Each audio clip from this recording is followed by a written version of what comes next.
है गाइस, ये गाना गा के और फिर वीडियो वापस से बना के फिर गाना पे डाले हैं। इसके लिए गाना और मेरा गाने का अंदाज और गाना अलग अलग हो गया है। मतलब इसका जो होता है, गाने का इशारा जो होता है वो थोड़ा अलग हो गया है। मतलब गाना आगे भाग जा रहा है, मेरा स्टाइल अलग हो रहा है। तो कोई बात नहीं, ऐसे मतलब हो गया है। अभी अलग अलग से बना के डालना पड़ रहा है ना, इसके लिए ऐसा हो गया है। लेकिन कोई बात नहीं, आप लोग मेरा सपोर्ट करिए प्लीज़।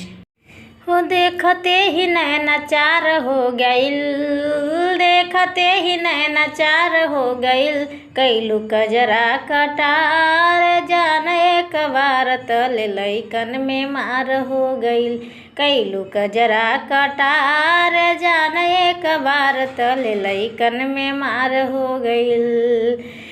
हो कवन बरांड के लगा के वो ठलाली, रहिया में चले लू जाना हाली हाली, कवन बरांड के लगा के वो ठलाली, रहिया में चले लू जाना हाली हाली। कितना छावरा बीमार हो गइल, लइका बूढ़ सब लाचार हो गइल, कैलू कजरा कटार जान एक बार तल लइकन में मार हो गइल, कैलू कजरा कटार जान एक बार तल लइकन में मार हो गइल। गलिया तोहार लागे जैसे पावर रोटी, आधा दियान भटका देला चोटी। हो गलिया तोहार लागे जैसे पावर रोटी, आधा ध्यान भटका देला चोटी। सपना के सुतार हो गइल, सपना के सुतार हो गइल, शिव से दरार हो गइल, कैलू कजरा कटार जान एक बार तल लइकन में मार हो गइल, ओ कैलू कजरा कटार जान एक बार तल लइकन में मार हो गइल।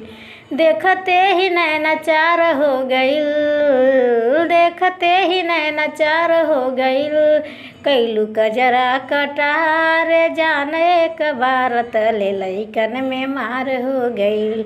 है गाइस, मैं आप लोगों के बीच में एक सॉन्ग लेके आई हूँ और ये सॉन्ग कैसा लग रहा है मेरे मुंह से, मेरा आवाज़ कैसा है और सॉन्ग कैसा लगा आप लोगों को सुन के, अच्छा हो तो एक लाइक करना और कमेंट शेयर ज़रूर करना। दोस्तों मुझे बताओ कि मैं मतलब सिंगर बन सकती हूँ या नहीं। है मेरा आवाज़, मेरा गला कैसा है।